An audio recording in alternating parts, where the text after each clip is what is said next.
আমি ফিরে এসেছি, এবার খেলা হবে আমার নিয়মে। আজকে তো ফিরে আসতেই হতো, কারণ এ দেশে যা চলতেছে।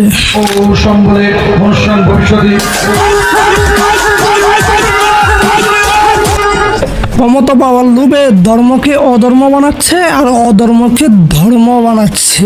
শারদীয় দুর্গাপূজা উপলক্ষে হিন্দু সম্প্রদায়কে শুভেচ্ছা জানিয়েছেন জামায়াতে ইসলামীর আমির ডক্টর। হিন্দুদের কাছ থেকে ভোট পাওয়ার জন্য যে দল লোগো থেকে আল্লাহর নাম সরায় ফেলে সে নাকি নির্বাচিত হয়ে ইসলাম প্রতিষ্ঠিত করবে। জামায়াতের লোগোতে এতদিন দেখা যেত আরবি ভাষায় আল্লাহ শব্দের আকৃতির ওপর দলীয় প্রতীক দাঁড়িপাল্লা, প্রকাশ্যে আসা নতুন লোগোতে এসব নেই।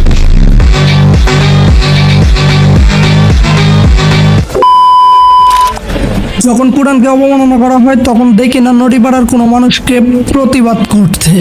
ওই শিক্ষার্থী মুসলমানদের পবিত্র ধর্মীয় গ্রন্থ কোরআন শরীফ অবমাননা করেন। কিন্তু আর যদি হিন্দুদের মূর্তি ভাঙা হতো তাহলে নড়িপাড়ার নড়িরা এতক্ষণে সোশ্যাল মিডিয়া গরম করে ফেলতো।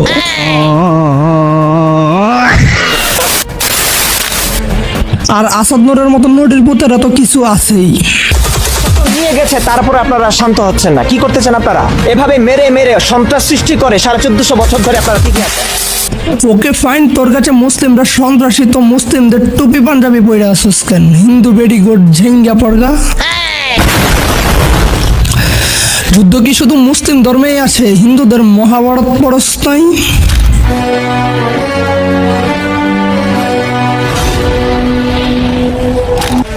আর তোর আব্বা নরেন্দ্র মোদী যে RSS নামের সন্ত্রাসী গোষ্ঠীকে লালন পালন করে ওইটা জানোস তো?